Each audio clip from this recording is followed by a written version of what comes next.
चाहते हैं हिमाचल और कर्नाटक तो अभी झांकी है, आप इंतजार करो, पूरी पिक्चर हरियाणा में दिखाना भी बाकी है।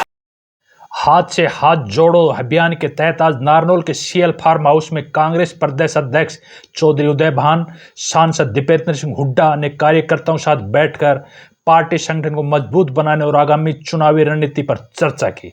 इस दौरान दर्जनों कार्यकर्ताओं ने दूसरी पार्टियों को छोड़कर कांग्रेस पार्टी में आस्था जताई।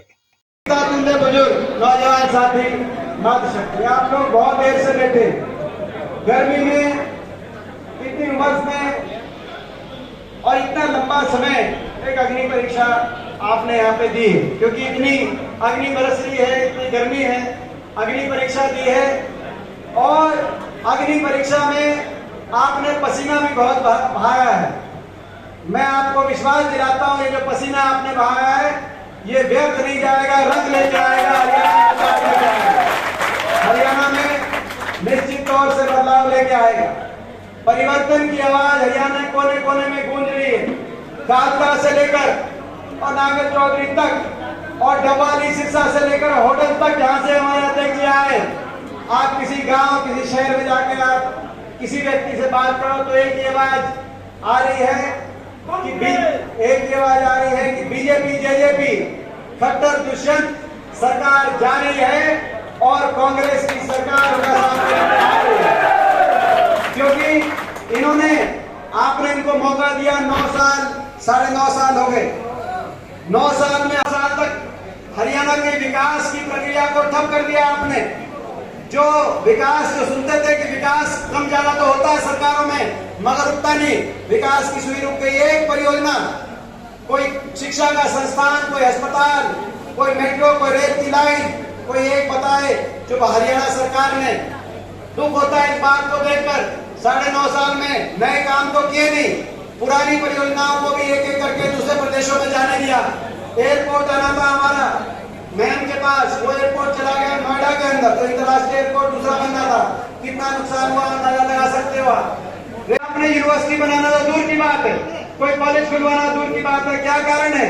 एक स्कूल भी 9 साल में खट्टर साहब आपने यहाँ नहीं खुलवाया, यानी कि बंद करने का काम किया स्कूलों को। बच्चों को अपने स्कूलों के आगे बैठना पड़ा कि स्कूल आप बंद मत करिए।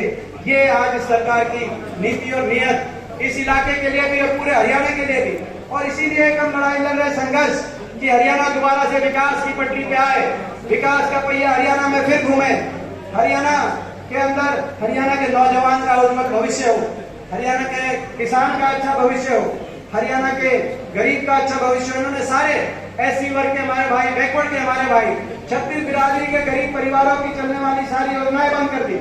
100 गज के प्लॉट की योजना बंद है, मकान की किस्त आया करती थी वो योजना बंद है, ग्रामीण सफाई कर्मचारी, ग्रामीण मनरेगा का मजदूर, ग्रामीण चौकीदार, उनका मानदेय बढ़ाया नहीं गया, आशा वर्कर, आंगनवाड़ी, उनके साथ समझौता करके उसको लागू किया नहीं गया। आज हर वर्ग सड़क पे हर वर्ग दुखी है और ये सरकार चंडीगढ़ में कहते हैं डबल इंजन की सरकार है, बीजेपी और जेजेपी, खट्टर और दुष्यंत डबल इंजन से सरकार चला रहे हैं।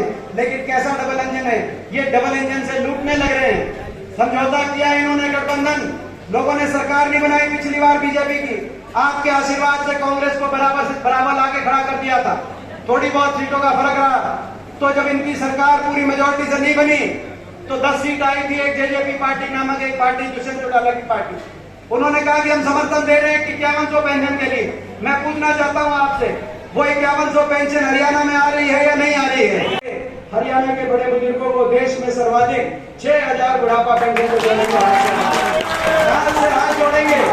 जैसे कि राजस्थान में, जैसे राजस्थान की अपनी कांग्रेस की सरकार ने वहां पर राहत देने का काम किया है, तो हाथ से हाथ जोड़ेंगे। हरियाणा की हर गृहिणी को, हर परिवार को 500 रुपए गैस के सिलेंडर पे जोड़ेंगे राजस्थान, और भाई हाथ से हाथ जोड़ेंगे। हिमाचल की सरकार के तर्ज पर, सुखू जी की सरकार के तर्ज पर हाथ से हाथ जोड़ेंगे और कर्मचारियों को ओल्ड पेंशन स्कीम से जोड़ेंगे, हाथ से हाथ जोड़ेंगे। कर्नाटक की सरकार की तर्ज पर महंगाई का चक्कर तोड़ेंगे और हरियाणा के बिजली के उपभोक्ता को 300 यूनिट तक बिजली में राहत से जोड़ेंगे। अरे भाई प्रॉपर्टी आईडी की बात कर रहे हैं, प्रॉपर्टी आईडी, ये तो ऐसी सरकार है प्रॉपर्टी आईडी, पहचान पत्र, पोर्टल पर परिवार पहचान पत्र क्या है, वो तो परेशानी पत्र है। और इतने इतने कागज इकट्ठे करा दिए, काम कुछ करते नहीं, सबका अपमान और कागज इकट्ठे कराने पे जोर है। तो भाई ये जो सबको, ये जो सरकार की तरफ से सरकारी योजनाओं को, आज टमाटर का भाव बता रहे हैं, टमाटर का भाव बता रहे हैं कि भाई भाव तो टमाटर से लेके और रसोई गैस के सिलेंडर तक 400 रुपए पे सिलेंडर था। तो नारा था इनका, बहुत हुई महंगाई की बात, अब की बार बीजेपी सरकार। अब वो 400 रुपए सिलेंडर जो है वो सीधा 3 गुना करा करने का काम किया आपके सामने। तो ये सारी बातें हैं।